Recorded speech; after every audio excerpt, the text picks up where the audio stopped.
The old Valorian sat alone in the corner of the lecture hall. His name was Kethran Volis, and he was 312 cycles old. Deep scars covered his chitinous plating, marks left by weapons that no longer existed. His 4 eyes, once bright amber, had faded to a dull yellow. He watched the young students file into the room with something between sadness and fear. Yura Dan approached him carefully. She was young, barely 60 cycles, and she had never known war.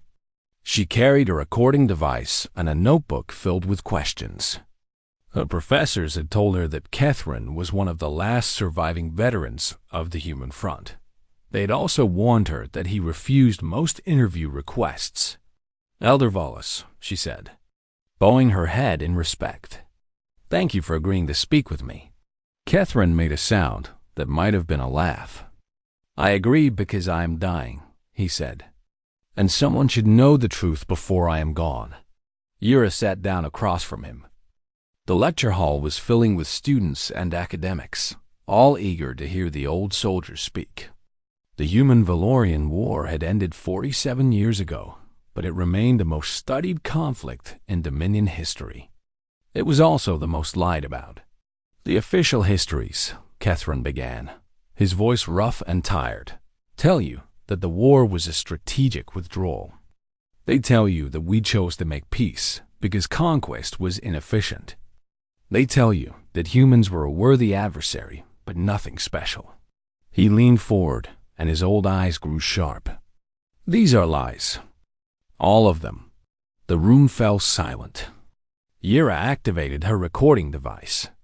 "I was a young officer when we first discovered humanity," Kethran continued. "They were confined to a single star system, still using primitive fusion engines for interstellar travel. Our scouts observed them for 2 cycles and concluded that they would make excellent slaves. They were strong, adaptable, and bred quickly. The High Council authorized a standard conquest operation." He paused, and something dark passed across his face. "We had conquered 37 species before humanity. None of them had resisted effectively. The Dazari surrendered after we destroyed their capital. The Vorn negotiated after we blockaded their homeworld. The Kethari joined the Dominion voluntarily after seeing our military strength. We expected humans to be the same. Perhaps they would fight for a few months, lose some colonies, and then accept their place in the Dominion." Kethran's claws scraped against the table. "We were fools." He told them about the invasion of Kepler 442b, the first human colony the Dominion attacked. It was a small world, home to perhaps 200,000 humans. The Valorian invasion force numbered 50,000 soldiers, supported by orbital bombardment platforms and atmospheric fighters. By all calculations, the conquest should have taken 3 days. "We landed at dawn," Kethran said. "The humans had no military installations, no orbital defenses, no standing army. We expected them to flee or surrender. Instead, they attacked. The first wave of Valorian soldiers walked into a killing field. The humans had spent the night digging trenches, planting explosives, and positioning shooters in the hills. They used primitive projectile weapons that the Valorians had dismissed as ineffective. But the humans did not aim for armor. They aimed for joints, eyes, and exposed flesh. They aimed for the places where Valorian bodies were weak. Within 3 hours, we had lost 2,000 soldiers," Kethran said. "Our commander ordered a tactical withdrawal to regroup. The humans followed us. They attacked our camps at night. They poisoned our water supplies. They collapsed tunnels on our reinforcement columns. They did not sleep. They did not rest. They did not stop." Yura was writing frantically. This was nothing like the official histories. Kethran described how the battle for Kepler 442b stretched from 3 days to 3 weeks. The Valorians brought more soldiers, more weapons, more ships. The humans retreated into the mountains and forests, using the terrain against the invaders. They built weapons from mining equipment. They turned farming chemicals into explosives. They taught their children to shoot. There was a moment, Catherine said quietly, when I understood that we had made a terrible mistake. We had captured a human settlement and were processing prisoners for transport. A female human, perhaps 40 cycles by their counting, broke free from her restraints. She had no weapons. She was injured and bleeding. She ran at our commander and tried to tear out his throat with her bare hands. He closed his eyes. She failed, of course. She was killed instantly. But as she died, she was smiling. She was glad to die fighting. She preferred death to slavery. And I looked around at the other prisoners, and I saw the same look in all of their eyes. They were not afraid. They were waiting for their chance to do the same thing. The Valorians eventually took Kepler-442b. It cost them 40% of their ground, forces, and 8 months of fighting. The official reports called it a victory. Catherine called it the beginning of the end. We thought we were the predators, he said. We had traveled the stars, conquered worlds, and built an empire.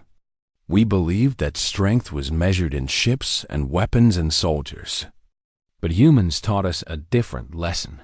He looked around the lecture hall at the young faces watching him. Humans evolved on a death world.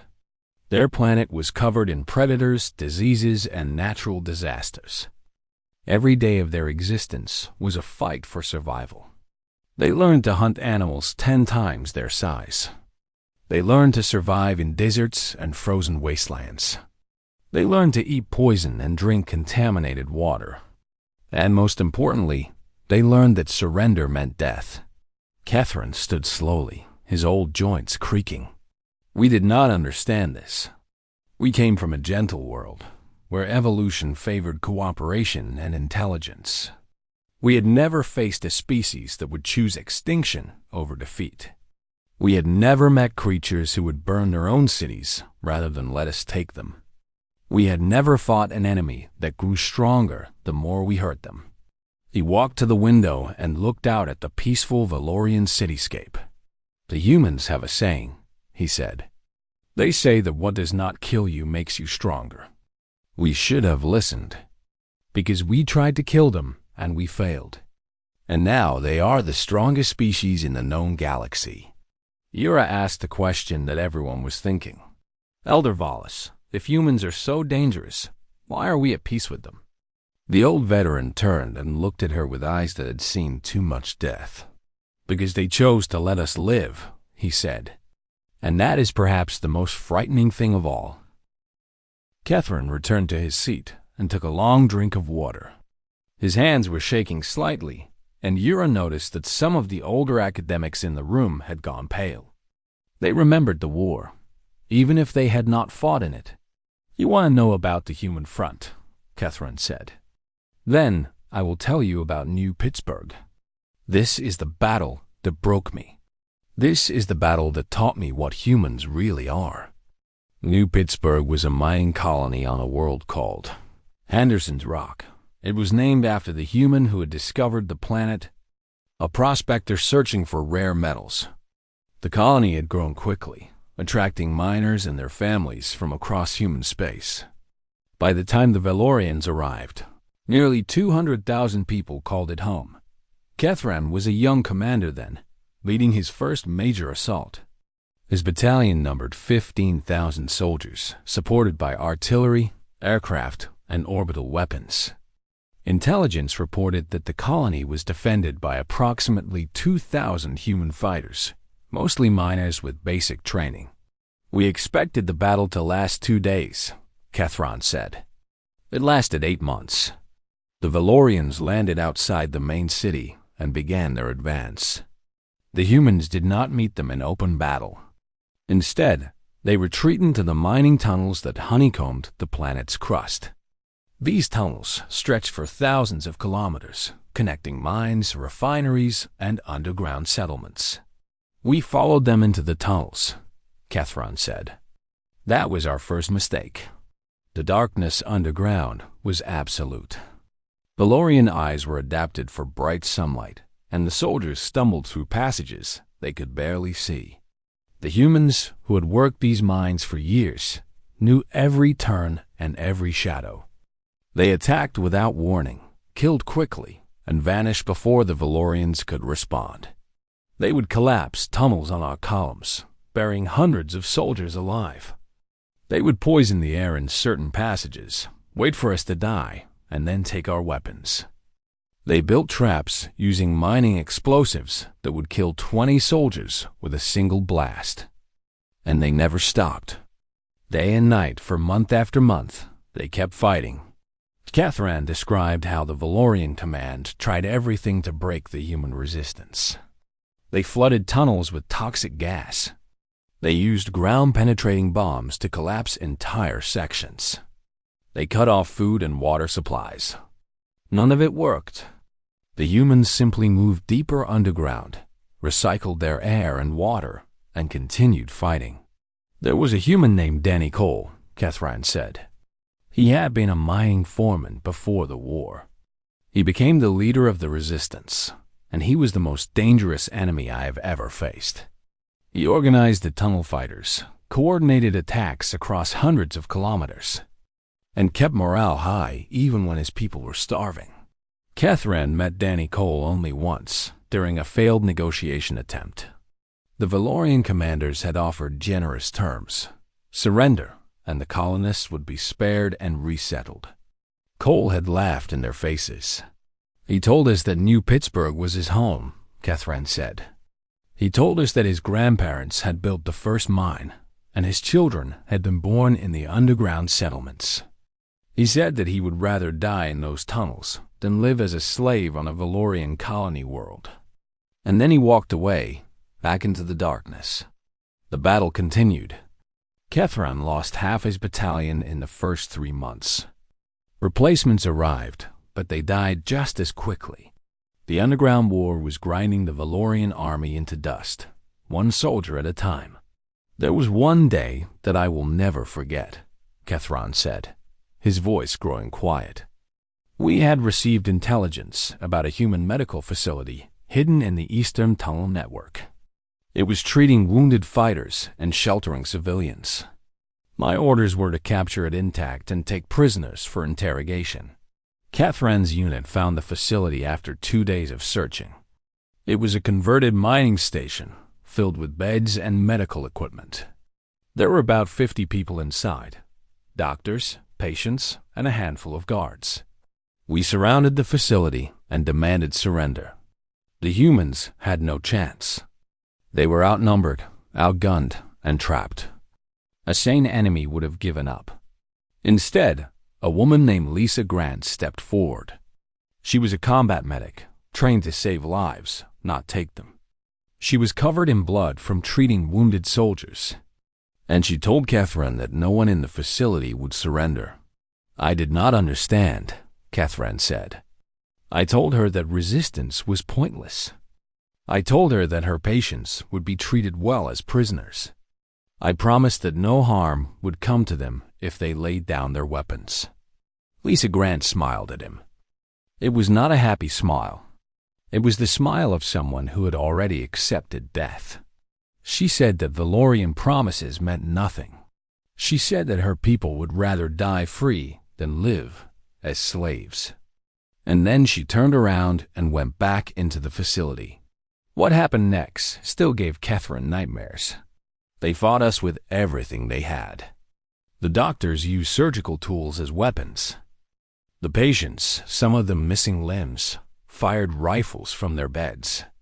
An old man in a wheelchair threw himself at my soldiers with a knife in each hand. They knew they would die, and they did not care. They wanted to take as many of us with them as possible. In the chaos, Catherine noticed a young human male, barely more than a child. His name was Eddie Marsh, and he was 17 years old. He had lied about his age to join the resistance. Eddie was carrying something, Catherine said. It took me a moment to recognize it. It was a Valorian plasma core, stolen from one of our destroyed vehicles. The cores are unstable when damaged. They can explode with enough force to destroy a building. Eddie Marsh walked toward the Valorian soldiers. He was smiling. Someone was shouting at him to stop, to run, to get away. But he kept walking. I ordered my soldiers to shoot him. They did. He took 3 plasma bolts to the chest. And he kept walking. He was dead on his feet, but his body refused to fall. And then he pressed the trigger. The explosion killed Eddie Marsh, 40 Valorian soldiers, and destroyed the entire medical facility. It also collapsed the tunnel behind Kethran's unit, cutting off their retreat. By the time they dug themselves out, the surviving humans had escaped deeper into the mine network. A child, Kethran said. A 17-year-old child chose to kill himself to save his people. He smiled as he did it. He was happy to die. The old veteran looked at Yura with hollow eyes. Your species has a word for this. You call it bravery. We had no word for it. We had never seen anything like it. Creatures who would choose certain death over the possibility of survival were beyond our understanding. We called it insanity because we could not call it anything else. New Pittsburgh fell eventually. It took 8 months, 70,000 Valorian casualties, and the complete destruction of the tunnel network. When the last human defenders were finally cornered, they detonated the remaining mining explosives and brought the entire mountain down on themselves rather than be captured. We won the battle, Kethran said. But we lost something far more important. We lost the belief that we could win the war. The lecture hall had grown very quiet. Some of the younger students looked sick. Others were crying. Kethran understood. He had felt the same way when he first realized what humans were capable of. New Pittsburgh was not unique, he continued. Every human colony fought with the same ferocity. Every battle cost us more than we could afford. But the resistance was only part of the nightmare. The true horror was watching humans adapt. When the war began, humans were a primitive species by Valorian standards. Their ships were slow, their weapons were crude, and their technology was centuries behind the Dominion. The Valorian High Command believed that this gap would guarantee victory. They were wrong. Humans learn, Kethran said. They learn faster than any species we have ever encountered. They take things apart, figure out how they work, and then make them better. Our greatest technological advantages disappeared within years. He told them about Dr. Henry Price, a human scientist who had been captured during the early months of the war. Price was a xenobiologist, an expert in alien life forms. The Valorians had taken him to a research facility for interrogation, hoping to extract information about human biology and weaknesses. Instead, Dr. Price extracted information from us, Kethran said with bitter admiration. He spent 3 years in captivity, pretending to cooperate. He learned our language, studied our technology, and memorized everything he could about Valorian engineering. And then he escaped. The escape itself was remarkable. Price had built a radio transmitter from stolen medical equipment and contacted human resistance fighters. They launched a raid on the research facility, losing dozens of soldiers to rescue a single scientist. We did not understand why humans would sacrifice so many lives for one man, Kethran admitted.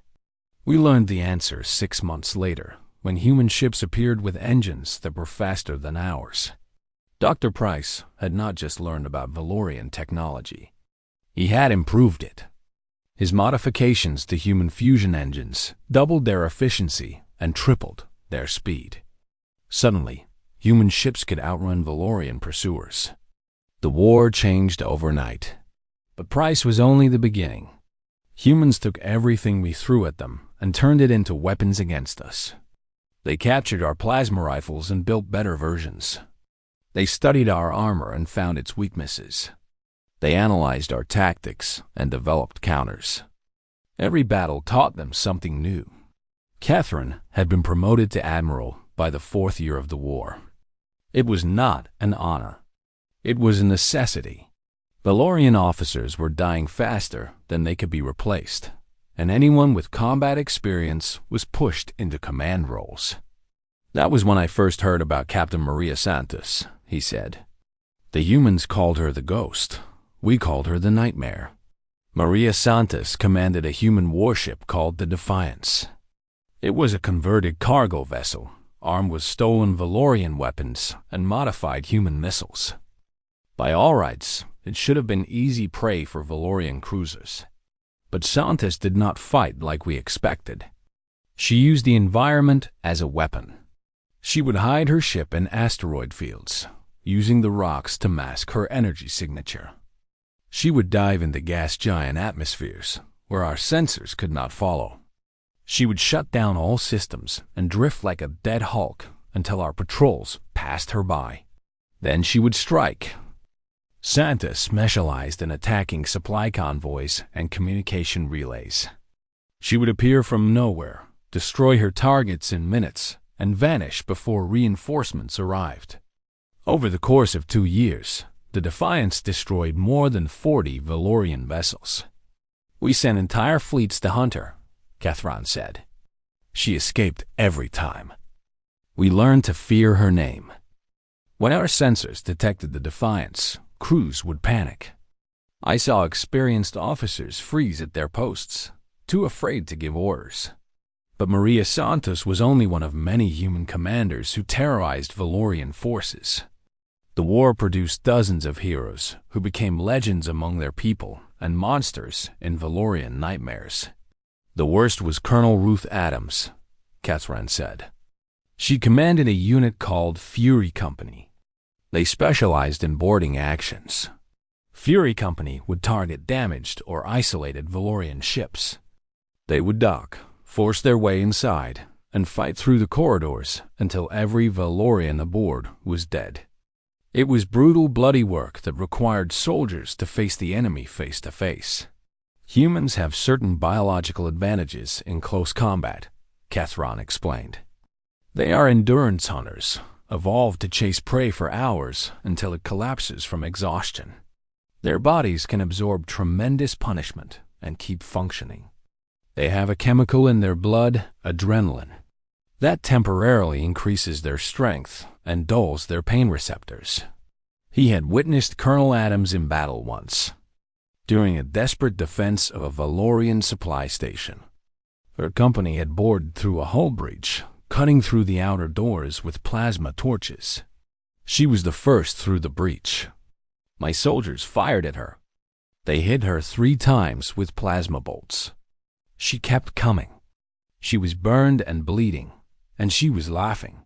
She killed 4 of my men before we could retreat to the intersections. Catherine's voice was hollow.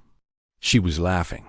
She was dying, and she was happy about it, because she knew that her soldiers were behind her, and they would finish what she had started.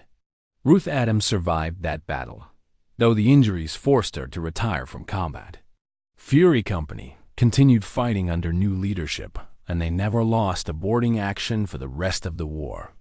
We studied humans, Kethran said. We dissected their bodies, analyzed their psychology, and tried to understand what made them so dangerous. The scientists gave us reports full of biological data and chemical formulas. None of it helped. He looked around the lecture hall. Humans are dangerous not because of their bodies or their weapons. They are dangerous because they refuse to accept defeat. They will adapt to any situation, overcome any obstacle, and sacrifice anything to survive. They treated the war not as a conflict between nations, but as a fight for the survival of their species. And when a species fights for survival, it becomes something terrifying. Kethran paused. We realized too late that humans do not fight wars the way civilized species do. They do not fight to win territory or resources. They fight to make winning so costly that you wish you had never started. And by the time we understood this, it was already too late. The war was about to turn. The hunters were about to become the hunted. And Kethran Vollis was about to learn that human mercy could be even more frightening than human violence. The 7th year of the war began with a message that changed everything. Human ships appeared at the edge of Valorian space, not running or hiding, but advancing information. They were coming to the Dominion's homeworlds. The prey had become the predator. I remember the day the invasion fleet arrived at Desert Prime, Kethran said. I was commanding the defensive fleet, 300 ships tasked with protecting one of our core colony worlds. The human fleet was smaller, perhaps 200 vessels. We believed we had the advantage. The battle lasted 4 hours. When it ended, the Valorian fleet was destroyed. Kethran's flagship was crippled, and he was forced to abandon ship in an escape pod. He crashed on the surface of Desert Prime with a handful of survivors, watching from the ground as human dropships descended through the clouds. The humans did not bombard us from orbit, Kethran said. They could have. They had the weapons and the position. They could have reduced Desert Prime to ash without losing a single soldier. Instead, they landed ground forces. Yira interrupted.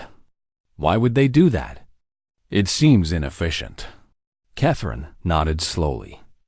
That is what we thought. We assumed they wanted slaves, as we had wanted them. Or perhaps they wanted to study us, to understand their enemies. We were wrong about that too.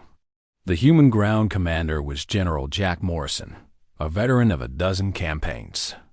His forces swept across Desert Prime with terrifying efficiency, capturing cities and military installations within days. But they did not slaughter civilians. They did not enslave the population. They simply occupied the planet and waited. Morrison sent a message to the remaining Valorian defenders, Kethran said. It was very simple. He said, surrender and live. Fight and die. No third option. Most defenders surrendered. The war had broken Valorian morale years ago, and the soldiers knew they could not win. Only a few units continued to resist, hiding in forests and mountains as the humans had once done. Kethran was not among them. His injuries were severe, and he had no way to reach the remaining fighters. He hid in the wreckage of his escape pod, waiting to die or be captured. On the 3rd day, a human soldier found me. Her name was Lieutenant Amy Dunn. She was young, perhaps 25 by human counting, with brown hair and tired eyes. She carried a rifle and wore the patches of an infantry unit. Amy Dunn stood over Kethran's broken body and looked down at him. By all the rules of war as the Valorians understood them, she should have killed him. He was an enemy officer, wounded but still alive. He had commanded ships that had killed thousands of humans. He deserved no mercy. She knelt beside me, Kethran said, his voice thick with emotion. She opened her medical kit and began treating my wounds. She gave me water. She set my broken limbs. And when I asked her why, she said something I have never forgotten. The old veteran's eyes were wet. She said, "The war is almost over. And when it ends, we have to be able to live with what we have done. I am choosing to let you live with knowing that not all humans are monsters." Amy Dunn stayed with Kethran for 2 days, keeping him alive until rescue arrived. She shared her food with him. She protected him from other human soldiers who wanted revenge. She talked to him about her family, her home, her dreams for after the war. I asked her about the invasion, Kethran said. I asked her why the humans had not simply destroyed us from orbit. Why they were spending lives to conquer our worlds when they could have exterminated us from safety. Amy Dunn's answer was simple but profound. She said that genocide was not victory. She said that her people had fought this war to survive, not to become the monsters that had attacked them. She said that humans wanted peace, not extinction. They wanted to end the war, not end a species. Kethran was rescued on the 5th day. Amy Dunn gave him a communicator to contact Valorian relief ships, then disappeared into the chaos of the occupation. He never saw her again. I was taken to a prisoner camp, Kethran continued. I expected torture, interrogation, execution. Instead, I was given medical care, food, and a bed. The human guards were stern, but not cruel. They treated us as prisoners, not as animals. The war lasted 3 more months. High Counselor Vedas, the leader of the Valorian government, opened negotiations with General Morrison. The human terms were harsh: reparations, disarmament, territorial concessions. But they were not genocidal. The Valorians would survive as a species. They would keep their homeworld. They would eventually rebuild. I watched the peace treaty being signed from my hospital bed, Kethran said. I remember thinking that I should feel humiliated. We had been conquered, defeated, brought to our knees by a species we had once dismissed as primitive. But I did not feel humiliation. I felt relief. He paused. And something else. Something that I could not identify for many years. It was not until decades later that I understood what I was feeling. Yira leaned forward. What was it? Respect, Catherine said. And fear. Not fear of human weapons or human soldiers. Fear of human choice. They had every reason to destroy us. We had invaded their worlds, killed their people, tried to enslave them. They could have repaid us 1,000 times over. Instead, they chose mercy. He looked at Yira with eyes that had seen too much. Monsters are easy to understand. They kill because they must. They destroy because it is their nature. You can predict them, prepare for them, defend against them. But creatures who can choose between mercy and violence, who can hold the power of gods and choose not to use it, they are something else entirely. Catherine's claws scraped against the table. Amy Dunn could have killed me. She had every right. I was her enemy. I had killed her people. But she chose to save me instead. And that choice has haunted me for 47 years. Because if humans can choose mercy when they have every reason for revenge, what else can they choose? What are they capable of, these creatures who master their own nature? The lecture hall was silent. That is the true lesson of the human front, Kethran said. It is not that humans are dangerous in war. It is that humans are dangerous because they can decide what kind of species they want to be. They can choose violence or peace, cruelty or kindness, destruction or creation. And you will never know which one they will choose until it is already happening.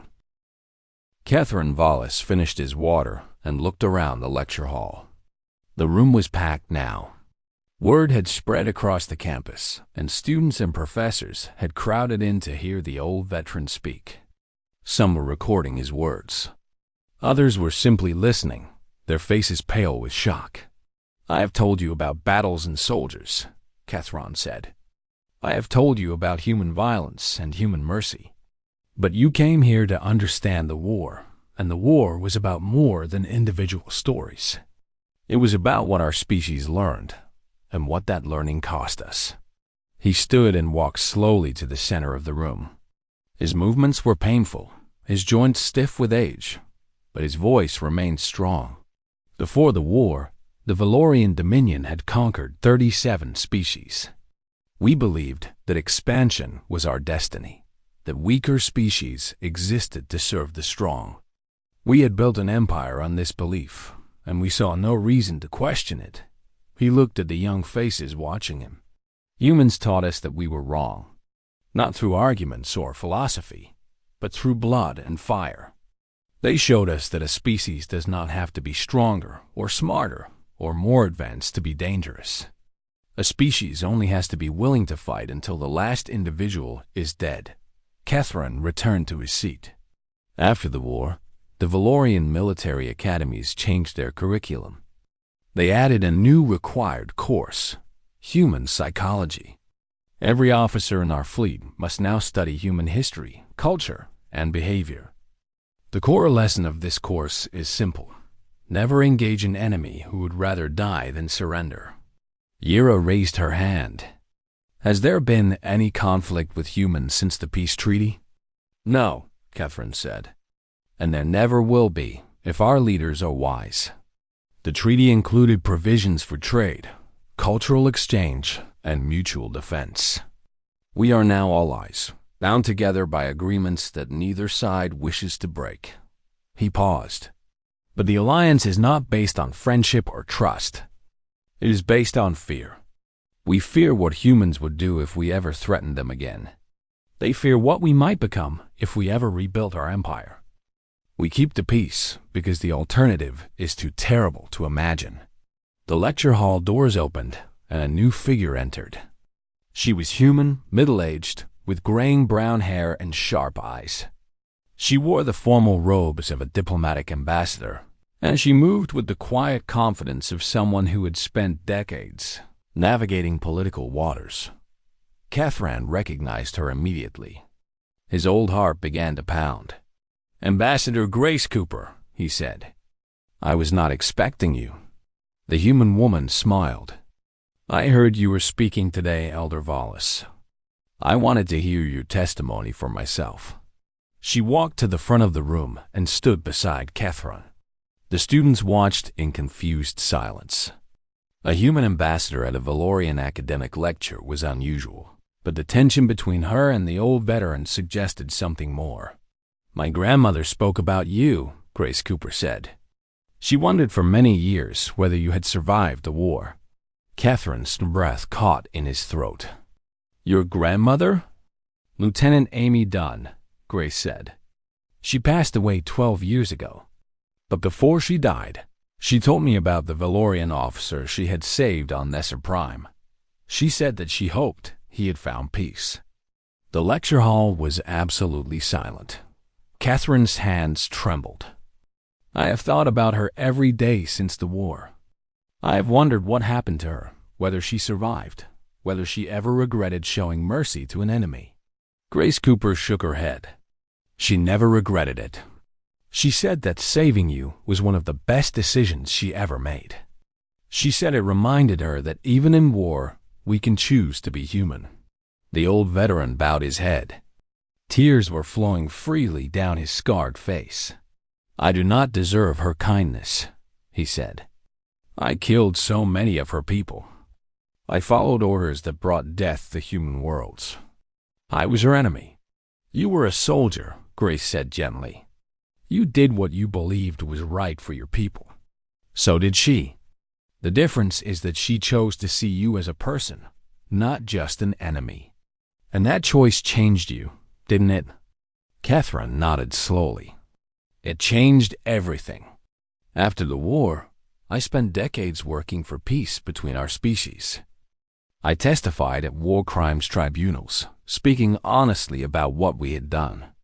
I advocated for the cultural exchange programs that brought our peoples together. I dedicated my life to ensuring that no future generation would have to experience what we experienced." He looked at Grace Cooper with something like wonder. "I did all of this because of her. Because Amy Dunn showed me that humans were capable of more than violence. Because she proved that mercy was possible, even in the darkest moments.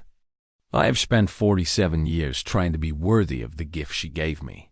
Grace Cooper placed her hand on Catherine's shoulder. It was a simple gesture, but it carried the weight of half a century. "She would be proud of you," she said. "She always believed that peace was possible. She believed that former enemies could become friends. And she was right." Catherine turned to face Yura and the assembled students.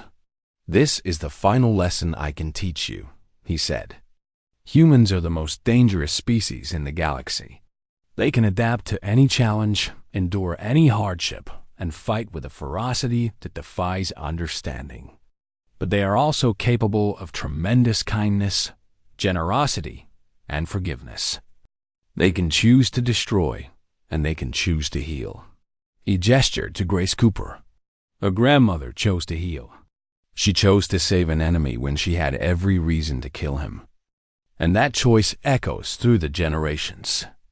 It brought her granddaughter here today to stand beside me and prove that peace is possible. The old veteran took a deep breath. "If you remember nothing else from my testimony, Remember this. Humans are dangerous not because they are cruel, but because they choose when to be cruel and when to be kind. And you will never know which one you are facing until it is too late. The only way to survive is to give them no reason to choose cruelty. The only way to thrive is to give them every reason to choose kindness. He looked at Grace Cooper, and for the first time in 47 years, he smiled. They are monsters and angels, destroyers and creators, soldiers and healers. They are human, and we are fortunate that they have chosen to be our friends. The lecture hall erupted in applause. Valorians and humans alike stood together, celebrating a message of hope and reconciliation. Catherine Wallace, the old veteran who had seen the worst of both species, stood at the center of it all. He had spent his life carrying the burden of war. But today, at last, he felt that burden begin to lift. The humans had taught him to fear. Amy Dunn had taught him to hope. And Grace Cooper had shown him that hope could endure across generations. The war was over. The peace was holding. And the future, for the first time in decades, looked bright.